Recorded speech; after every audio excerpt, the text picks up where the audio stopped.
पीडीफास्ट pain relief gel. सूज, वेदना आणि दाह यावर झटपट आराम. पीडीफास्ट आता स्प्रे मध्ये पण उपलब्ध. पीडीफास्टची युक्ती वेदनेपासून मुक्ती. महाराष्ट्र नवनिर्माण सेनेचे संस्थापक राजसाहेब ठाकरे यांची माझी नाशिकला अचानक भेट झाली. तेही प्रवासात होते, नाशिकच्या मीही प्रवासात होतो. त्यावेळेला आमचं असं बोलणं झालं की मुंबईमध्ये केव्हा तरी घरी ये ही कुठल्याही महाराष्ट्रातल्या दोन माणसाची संस्कृती आहे. तिथे एकमेकाला घरी ये चहा प्यायला म्हणतात. तर पहिला मुद्दा हा की भारतीय जनता पार्टीचे महाराष्ट्राचे अध्यक्ष राजसाहेबांच्या घरी का गेले, व त्यांना भारतीय जनता पार्टीच्या प्रदेश कार्यालयात का नाही बोलवलं. तर मुळात मी असा अहंकार मानणारा नाही आणि भारतीय जनता पार्टीची नाही तर आपल्या महाराष्ट्राची ही परंपरा आहे, संस्कृती आहे की कोणीतरी घरी ये म्हटलं तर आपण म्हणाल की येस चहा प्यायला घरी येतो. त्यामुळे याच्यामध्ये कोणी कोणाकडे जायचा हा विषय नाही. इतकी सहजपणे ॲक्सिडेंटली नाशिकमध्ये झालेल्या अपघाताने नाशिकमध्ये झालेल्या भेटीमध्ये त्याने दिलेल्या निमंत्रणाचा मी स्वीकार केला आणि मी चहा प्यायला आलो. आता हे मला मान्यच आहे. तुमचा पुढचा प्रश्न असेल की दोन राजकीय नेते ज्यावेळेला चहा प्यायला भेटतात त्यावेळेला राजकीय चर्चा होतेच. तर ती राजकीय चर्चा झाली, परंतु कुठलाही भारतीय जनता पार्टी महाराष्ट्र नवनिर्माण सेना युतीचा प्रस्ताव ह्या बैठकीत नव्हता. एकमेकाला समजून घेणं, एकमेकाचे विचार एकमेकाला सांगणं हा विषय होता. वारंवार मी हे म्हणत राहिलो की महाराष्ट्र नवनिर्माण सेनेची म्हणजे राजसाहेबांची परप्रांतीयांबद्दलची भूमिका त्यांनी बदलल्याशिवाय आम्ही चर्चाही करू शकत नाही. तर त्यात त्यांनी एक क्लिप त्यांच्या भाषणाची मला दिली होती की जी उत्तर भारतीयांसमोर त्यांनी केलेलं भाषण उत्तर प्रदेश बिहारमध्ये खूप व्हायरल झालं आणि ते ऐक असं त्यांनी म्हटल्यामुळे मी ते ऐकलं. ऐकल्यानंतरही माझ्या मनामध्ये काही मुद्दे होते, ते मुद्दे घेऊन चर्चा झाली. त्यामुळे सदिच्छा भेट राजकीय चर्चा असेल तर ती युतीची नाही, राजकीय चर्चा असेल तर ती एकमेकांच्या भूमिकांसमोर. माझं असं म्हणणं आहे की या भेटीनंतर तुम्ही म्हणता ही नांदी नाही, पण सकारात्मक भेट आहे तर भविष्यात काही होऊ शकतं त्या दिशेला हा पहिला पाऊल आपण म्हणू शकतो. दोन भूमिका कुठल्याही माणसाच्या असतात, एक माणूस म्हणून आणि एक कार्यकर्ता म्हणून. एक माणूस म्हणून, एक नेता म्हणून. माणूस म्हणून मला त्यांच्या भूमिकेवर चर्चा करायची होती. एकतर ज्या काळात मी मुंबईमध्ये सिद्धार्थमध्ये विद्यार्थी होतो, विद्यार्थी परिषदेचं काम करत होतो ABVPचं, त्यावेळेला हे BVSचं काम करतो. तेव्हापासूनच माझ्या मनामध्ये नेहमी त्यांच्याबद्दल एक अट्रॅक्शन राहिलेलं. एक व्हेरी नाईस पर्सनॅलिटी, फक्त दिसण्यापुरती नाही तर बोलण्याची स्पष्टता, आपल्या मुद्द्यांवर आग्रही राहणं, फ्लेक्झिबलही आहेत ते, पण थोडे रिजिड पण आहेत, असं माझ्या मनामध्ये नेहमी अट्रॅक्शन आहे. त्यामुळे व्यक्ती म्हणून एकमेकाचं सुख पाहणं, यश पाहणं याच्यामधला हा भाग आहेच की हो राजे तुम्ही भूमिका जरा बदला की हो, तुम्ही महाराष्ट्राचे नेते झाले पाहिजे. पण महाराष्ट्र नवनिर्माण सेनेचं इन्फ्रास्ट्रक्चर याच्या आधारे व्हाल तुम्ही महाराष्ट्राचे नेते, पण याला वेळ लागेल. मोठ्या इन्फ्रास्ट्रक्चरमध्ये मोठ्या भूमिकेत तुम्ही यायला पाहिजे. हे एक माणूस म्हणून मी त्यांना म्हणणं वेगळं, पण मी राज्याचा अध्यक्ष आहे भारतीय जनता पार्टीचा. त्या भूमिकेमध्ये आज कुठलाही महाराष्ट्र नवनिर्माण सेना आणि BJP एकत्र येऊन निवडणुका लढवण्याचा प्रस्ताव नाही.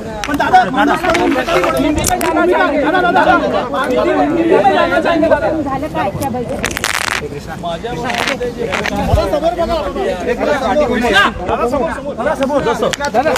हिंदी में जानना चाहेंगे. हे पूर्ण करतो.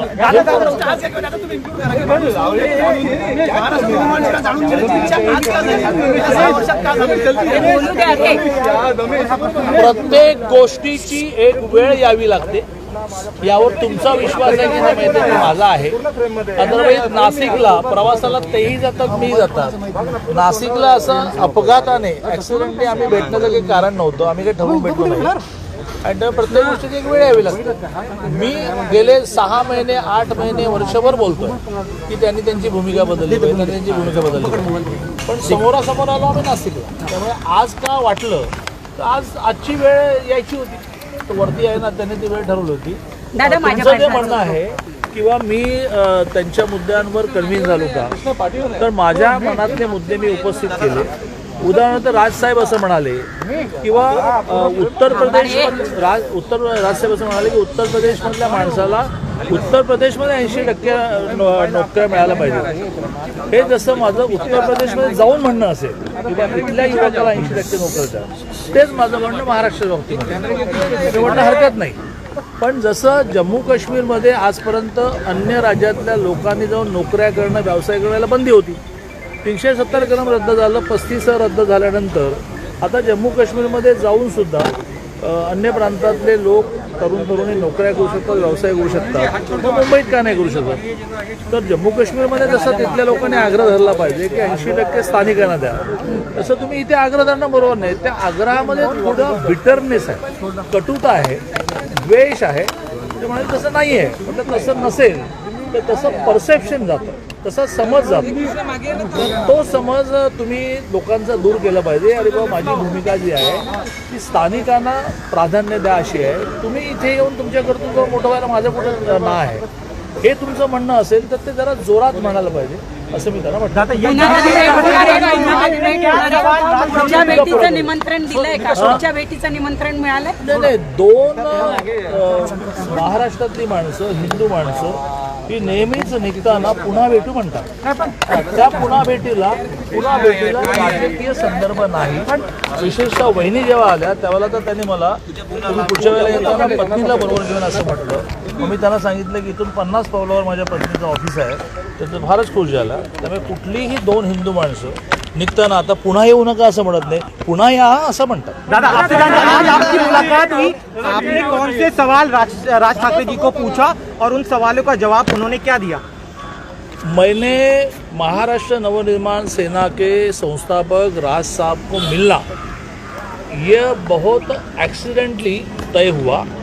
वो भी हमेशा नासिक में जाते, मैं भी नासिक में जाता हूँ, लेकिन इस बार हम दोनों एक साथ नासिक में रहे. 2 दिन मिले भी नहीं.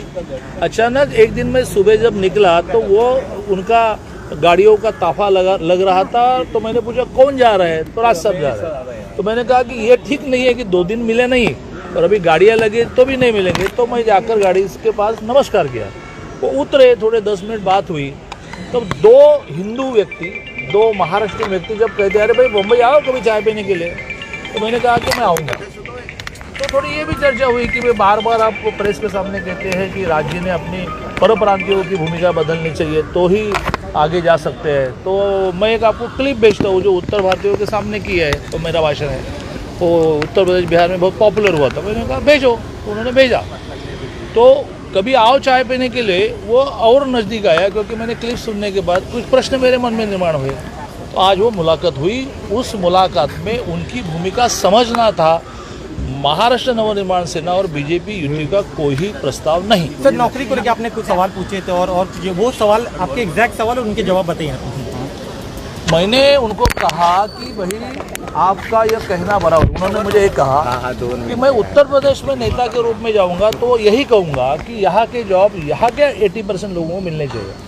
उस प्रकार से मैं महाराष्ट्र में कहता हूँ कि यहाँ के जॉब यहाँ के 80% लोगों को मिलना चाहिए. मैंने कहा कोई हर्ज नहीं, ये तो आपकी बात बराबर है. जैसे जम्मू कश्मीर में आज तक किसी भी अन्य राज्य के व्यक्ति को जाकर नौकरी करना या बिजनेस करने का अधिकार नहीं था. 370 कलम रद्द हुआ, 35A रद्द हुआ. तो अब कोई भी अन्य प्रांत का तरुणी वहाँ जाकर नौकरी और बिजनेस कर सकता है. तो जम्मू में जाकर कर सकता है, कश्मीर में जाकर कर सकता है, महाराष्ट्र में तो मतलब हाँ कर सकता है. लेकिन वहाँ भी मैं जाकर यही कहूँगा कि यहाँ के 80% लोगों को जॉब मिलना चाहिए. मैंने ये कहा कि ये आप जो कहते हैं वो लीगली भी बराबर है और न्याय के रूप से भी बराबर है. लेकिन उसमें से अन्य प्रांतियों के बारे में घृणा क्यों व्यक्त होती है, उनके बारे में द्वेष क्यों व्यक्त होता है, उनके बारे में कटुता क्यों व्यक्त होती है. तो बोला कि ऐसा मेरे मन में बिल्कुल नहीं है. तो मैंने कहा कि लेकिन परसेप्शन ये जाता है कि आप अन्य प्रांतियों के खिलाफ हैं. तो उस परसेप्शन को आपको ठीक करना चाहिए. मैं तो उनके दृष्टि से बहुत छोटा आदमी हूँ. तो मैंने उनको कहा कि भाई महाराष्ट्र के लोग ये चाहते हैं कि आप महाराष्ट्र के नेता बने. आपके अलग अलग विषयों पर कुछ बेसिक थिंकिंग है, उसका महाराष्ट्र को उपयोग हो.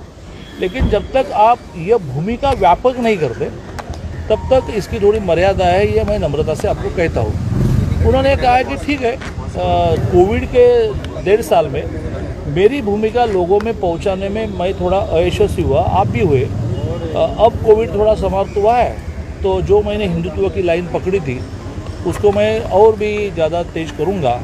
लेकिन मेरा अन्य प्रांतियों के बारे में कोई घृणा, द्वेष, कटुता होने का कोई सवाल नहीं। तो ऐसी चर्चा हुई। इस चर्चा का अंत ये नहीं हुआ कि चलो तो फिर कल से हम मुंबई महानगर पालिका चुनाव के लिए सीटों का बंटवारा करने के बैठेंगे, ऐसा नहीं, क्योंकि वो प्रस्ताव ही नहीं था। आपको लग रहा है कि आप लोग कन्विंस हो गए कि उत्तर भारतीय को खिलाफ नहीं है, अब आपको लग रहा है जिस तरह से उन्होंने अपनी भूमिका आपको समझाई, ऐसे उन्होंने समझाई, अब वो व्यवहार में भी लानी पड़ेगी। हाँ, उनको वो व्यवहार में लाने में इतनी आसानी नहीं है। यानी ये सच, मैं आज ये कन्विंस हुआ कि उनके मन में अन्य प्रांतियों के बारे में कोई कटुता नहीं है, लेकिन महाराष्ट्र के व्यक्ति को न्याय मिलना चाहिए। इसके लिए जो वो आंदोलन करते हैं उससे रिफ्लेक्ट होता है कि उनका अन्य प्रांतियों के बारे में कटुता है। वो कटुता उनके मन में नहीं है, तो कटुता नहीं है, व्यवहार में प्रकट होना पड़ेगा। दोस्ती का पहला कदम है सर, दोस्ती का पहला कदम है, दोस्ती का पहला कदम है सर। नहीं, मैंने एक बार कहा, मैं फिर से कहूँगा कि भारतीय जनता पार्टी और महाराष्ट्र नवनिर्माण सेना, इनका एकत्रित आकर कलेक्टिवली चुनाव को सामने जाने का कोई प्रस्ताव अभी चर्चा में नहीं। दोबारा आप लोग मिलेंगे, दोबारा आप लोग मिलेंगे। एकत्र येऊन आव्हान देऊन संजय राऊत म्हणाले की मनसे आणि भाजप यांनी एकत्र येऊन एका महानगरपालिकेमध्ये संजय राऊतांनी सेफ जागा मुंबईतली एखादी काढून स्वतः निवडून येऊन दाखवावं। अमेरिकेच्या राष्ट्रपतीच्या निवडणुकीमध्ये लढवायला मी सज्ज आहे असं दंड थोपटतात, तर दंडही चेक करावे आणि त्यांची क्षमता पण चेक करावी। संजय राउत के बयान पर आप क्या कहते हैं कि आप लोग साथ में कहा मैंने लेट मी कंप्लीट हिंदी।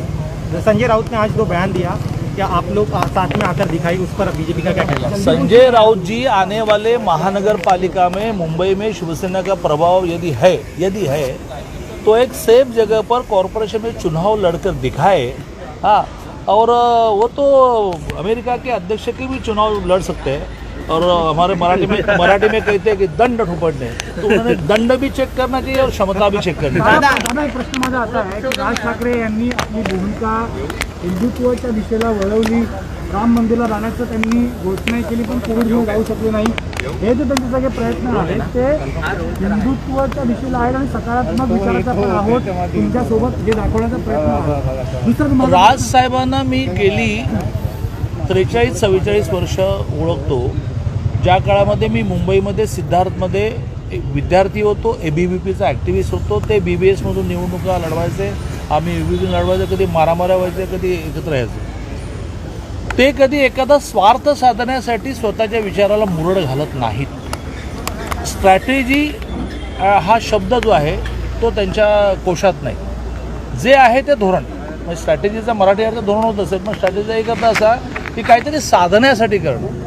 राजसाहेबांच्या बाबतीमध्ये I am convince from last so many years कि वो एक आध चीज़ हासिल करने के लिए अपने विचारों से, अपने मतों से एडजस्टमेंट कभी नहीं करेंगे। दादा सेनेच्या मनामध्ये आपण संशय निर्माण करताय का? कारण की शरद पवार हे पंतप्रधानांची शहांची भेट घेतात, तुम्ही इथे राजसाहेबांची भेट घेताय, मग सेनेला कुठेतरी बुचकळ्यात टाकण्याचं, कारण राष्ट्रवादी सत्तेत आहे आणि भाजप सगळ्यांच्याच भेटी घेत आहे।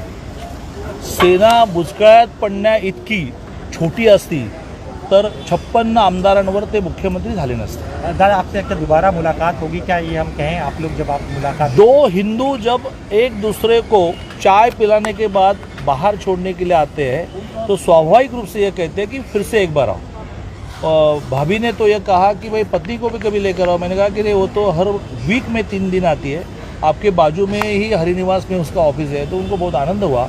तो उन्होंने कहा कि नेक्स्ट टाइम आते वक्त दोनों साथ में आना।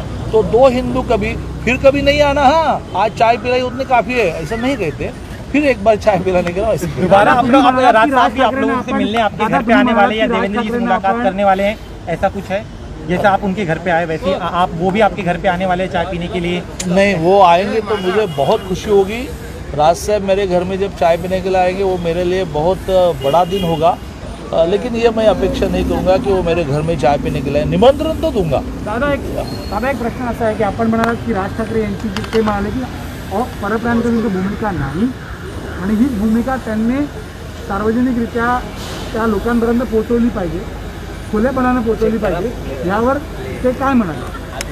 नाही, त्यांचं एक बरं आहे की ते त्यांच्या मताशी खूप ठाम असतात. त्यांचं म्हणणं असं की बा माझ्या मनातच पाप नाही आहे. पण मी त्यांना असं म्हटलं की बा एक व्यक्ती आणि संस्था याच्यामध्ये व्यक्तीला हे परवडतं, माझ्या मनात नाही. तुम्हाला मानायचं तर मानायचं, नका मानू असं एका संस्थेला नाही म्हणता येत. त्याला मनात जे आहे ते व्यवहारामध्ये बघा. छाती फाडता येत नाही ना त्या मारुतीसारखी. माझ्या मनात जे आहे ते माझ्या व्यवहारात आहे असं जरा दाखवावं लागतं. त्याला इंग्लिशमध्ये खूप चांगला शब्द आहे परसेप्शन. तर ते परसेप्शन त्यांना क्रिएट करायला लागेल. उत्तर प्रदेश आणि आता दक्षिणेतल्या लोकांचा फार विषय राहिला नाही. त्याने त्याच्या क्लिपमध्येच म्हटलं की एक काळ शिवसेनेचा दक्षिणेतल्या लोकांना विरोध होता, पण हळूहळू त्या राज्यात इंडस्ट्री उभी राहिली, व्यापार उभा राहिला आणि तसं येणंही कमी झालं. उत्तर प्रदेश बिहारमध्ये पण ही स्थिती आली आहे. कोविडमध्ये ज्या प्रकारची इन्व्हेस्टमेंट नितीश कुमारजींनी आणि योगींनी केली त्यामुळे कोविडमध्ये गेलेले तेवढे परत नाही आले. पण शेवटी प्रत्येकाला आपल्या राज्यात राहणं आवडतं, आपल्या गावात राहणं आवडतं, आपल्या घरात राहणं आवडतं. पर्याय नाही म्हणतो येतो. त्यामुळे त्यांचं म्हणणं तेच आहे की बा उत्तर प्रदेश बिहारमध्ये मोदींनी जास्त वेळ दिला पाहिजे, इंडस्ट्री वाढवली पाहिजे. म्हणजे मग ह्यांना हे असं लाजीरवाणं जीवन आहे, कोणी उठा ठोका असं जगावं लागणार. पण परसेप्शन क्रिएट करताय का इकडे? व्यवहार बदलेंगे तुम्ही परसेप्शन क्रिएट करताय, बहुत महत्त्व का प्रश्न. तुम्ही परसेप्शन क्रिएट करता का इथे? मी एक अत्यंत सज्जन साधा सरळ माणूस आहे. मला छक्के पंजे येत नाही. माझ्या अनेक मित्रांनी त्यामुळे राजकारणात येण्यापूर्वी मला म्हटलं की दादा राजकारणात येऊ नका, तुम्हाला छक्के पंजे येत नाहीत. ते छक्के म्हणजे न येता सुद्धा मी खूप मोठं राजकारण केलं. कोल्हापूर, सांगली, सातारा तर रांगेने काँग्रेस राष्ट्रवादीला घरी पाठवलं. माड्यामधून पवारसाहेब घरी जातील असं बघितलं. त्यामुळे छक्के पंजे न करता मला राजकारण खूप येतं, पण छक्के पंजे येत नाही. त्यामुळे परसेप्शन क्रिएट करायला काही मी आलो नाही. राज ठाकरे ने भरोसा दिलाया कि वो व्यवहार बदलेंगे? नहीं नहीं, ऐसे वो इतने बड़े व्यक्ति है, मुझे क्यों भरोसा देंगे? वो सुन रहे थे. मुझे ऐसा लगता है कि एक महाराष्ट्र का सामान्य तरुण जो ये चाहता है कि महाराष्ट्र को अच्छे अच्छे नेतृत्व मिले, जैसे देवेंद्र जी का नेतृत्व है, हाँ, इस प्रकार से नेतृत्व महाराष्ट्र को मिले. राज्य में वो क्षमता है. इसलिए एक वेल विशर के नाते, हितचिंतक के नाते मैंने उनको विनती की यदि आपकी भूमिका उत्तर भारतीयों के खिलाफ नहीं है तो व्यवहार में वो प्रकट होनी चाहिए. परसेप्शन गलत है वो ठीक करना चाहिए, ये मैं विनती ही कर सकता हूँ. उन्होंने मुझे प्रॉमिस करने जैसा मैं बड़ा नहीं. जो चाय पे आज चर्चा हुई, क्या उस चर्चा की जानकारी देवेंद्र जी को दी जाएगी? हमारे पार्टी में हर नेता ने कोई भी चीज़ करते वक्त एक दूसरे को कन्वे करनी होती है. उस प्रकार से देवेंद्र जी, आशीष शेलार, सुधीर भाऊ मुनगंटीवार जो राज साहब से संबंधित नेता है उन सबसे मैंने ये कन्वे किया कि मैं जा रहा हूँ. मैं यहाँ से जाने के बाद इन तीनों को क्या बात हुई वो कन्वे करूँगा. यानी इतक्या वर्षानंतर भेट झाली. हां. पूर्वी तुमची भेट व्हायची, आता पूर्वी राज ठाकरे शिवसेनेत होते, तुम्ही सकाळी त्यांना भेटायचा. इतक्या वर्षानंतरची भेट होती. राजकीय चर्चा झाल्या असतील असं गृहीत धरतो, पण त्याच्या व्यतिरिक्त काही व्यक्तिगत चर्चा झाल्या का? थोडं सांगू शकाल का? काय तुम्ही म्हणाल? एक तर त्यांचं पुस्तकांचं वेड आहे, त्याच्याबद्दल मी आश्चर्य व्यक्त केलं. किंवा मला हे कळतच नाही की तुम्हाला प्रवास करण्यानंतर एवढा वेळ का मिळतो. मग त्यांनी सांगितलं की मी रोज पहाटे 5ला उठून पहिलं वाचायला लागतं आणि मग 7ला देणं कमी सुरू करतो. मग हे मला जमवायला पाहिजे. मग बाकी मी माझं त्यांनी मला उत्सुकता म्हणून विचारलं की इतका कोल्हापूरमध्ये एस्टॅब्लिश झाला होता मग पुण्यात का आला. आणि मी म्हटलं की बा मी एक वाक्य शिकलो, नेत्याची इच्छा ही तर आज्ञा. त्याने आज्ञा द्यायची नसते, इच्छा व्यक्त. मी इच्छा व्यक्त केली, आलो. ओके, चला. थँक्यू. दादा शेवटचा प्रश्न, पुरेसं झालं. शेवटचा प्रश्न. खेळरत्न पुरस्कार जे आहे ते राजीव गांधी खेळरत्न पुरस्कार होता, त्याला आता ध्यानचंद खेळरत्न पुरस्कार दिलेला आहे. याबद्दल विरोधक आक्षेप घेतात. दादा समोर कॅमेरा. हिंदी में भी जाना चाहिए. नाही, हा राष्ट्रीय स्तरावरचा केंद्र सरकारने घेण्याचा निर्णय आहे, त्यावर मी माझी टिप्पणी करणं बरोबर नाही. चला.